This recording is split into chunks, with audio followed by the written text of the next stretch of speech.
Columbus police are now investigating the death of a 1-year-old boy after a fentanyl overdose. The baby was taken to Nationwide Children's Hospital in February, but the coroner just ruled that death a homicide. But as Crime Tracker 10's Lacey Chris reveals, it could take months for charges to even be considered. No charges have been filed yet, but the coroner said the 1-year-old died from a fentanyl overdose.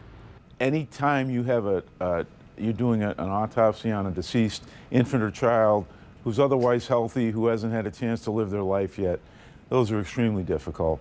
According to the coroner's report, 1-year-old Demar Bird was taken to Children's Hospital and died on February 27th. The coroner's office investigated and ruled his death is a homicide and that he died from acute toxic effects of fentanyl. If we have reasonable suspicion that there is a safety issue or that children in the home are at risk, we have a mechanism or a network to release that information.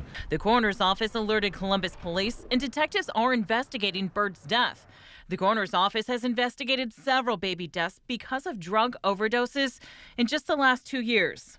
And I've had at least 2 cases myself where there have been fatalities in infants and toddlers, related to fentanyl. For children 3 and under, the coroner's office has closed the cases. In 2024, there was 1 overdose death. In 2023, there were 2 homicide overdose deaths.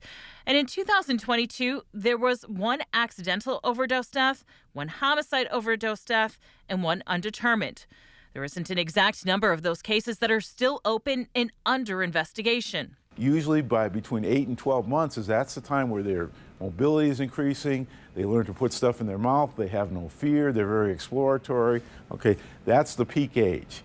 And we reached out to Columbus police for an interview. They did not respond. In Columbus, Lacey Crisp, 10 TV News. And to look at crime happening around your neighborhood, check out our interactive map on 10tv.com/crimetracker10.